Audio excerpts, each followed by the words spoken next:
டயரியானால millions of people செத்து போனாங்க அப்படின்னு சொன்னால் உங்களால் நம்ப முடியுதா? 1960s காலரா அப்படின்ற ஒரு நோய் பயங்கரமாக ஸ்ப்ரெட் ஆகிட்டு வந்துச்சு. ஸோ இதோட மெயின் சிம்டமே வந்து டயரியா தான். டயரியானா என்ன நடக்கும்? நம்மளோட பாடியில் இருக்கிற essential electrolytes sodium, potassium, glucose இதெல்லாமே நம்மளோட பாடியை விட்டு சீக்கிரமாக ரிலீஸ் ஆக ஆரம்பிச்சிடும் டயரியாவில்.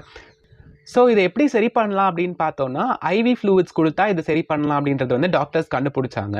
ஸோ இதுக்கப்புறமா ஐவி ஃப்ளூயிட்ஸ் நிறைய தட்டுப்பாடு ஏற்பட்டதுனால என்ன பண்ணாங்கன்னா, சயின்டிஸ்ட் வந்து ஒரு சில டிஸ்கவரிஸை வந்து ட்ரை பண்ணி பார்க்குறாங்க. ஸோ அப்படி குளுக்கோஸையும் சால்ட்ஸையும் ஒரு சரியான அமௌண்ட்டில் பேலன்ஸ் பண்ணி ஒரு பவுடர் மாதிரி கிரியேட் பண்ணுறாங்க. என்னதான் டயரியா ஆனாலுமே இன்டெஸ்டைன் ரீஜியனில் குளுக்கோஸையும் சோடியமையும் அப்சர்வ் பண்ணுறதுக்கான ஒரு கேப்பபிலிட்டி இருக்குது அப்படின்றத கண்டுபிடிச்சு அவங்க இந்த ஓஆர்எஸ் சொல்யூஷனை கண்டுபிடிக்கிறாங்க. இந்த ஒரு சின்ன கண்டுபிடிப்புனால மில்லியன்ஸ் ஆஃப் பீப்புளோட வாழ்க்கையை வந்து சேவ் பண்ண முடிஞ்சிச்சு.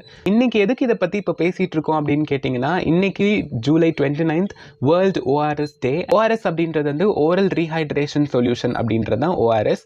எதுக்கு யூஸ் பண்ணுறாங்க அப்படின்னு கேட்டிங்கன்னா, டயரியா, வாமிட்டிங் அப்படிலாம் ஆகும்போது நம்மளோட பாடியிலேருந்து எக்ஸசிவாக எலக்ட்ரோலைட்ஸ், மினரல்ஸ் எல்லாமே வந்து வெளியே வாஷ் அவுட் ஆகி போகிறதுனால அந்த மினரல்ஸ் எல்லாமே ரீப்ளேஸ் பண்ணுறதுக்காக, டீஹைட்ரேஷனாக இருக்கிறத வந்து ரீஹைட்ரேட் பண்ணுறதுக்காக தான் இந்த ஓஆர்எஸ் சொல்யூஷன்ஸ்லாம் யூஸ் பண்ணுறாங்க. இதுலேருந்து ஓஆர்எஸ்னால் என்ன அப்படின்ற ஒரு ஐடியா உங்களுக்கு கிடச்சிருக்கும்னு நினைக்கிறேன். See you in the next one.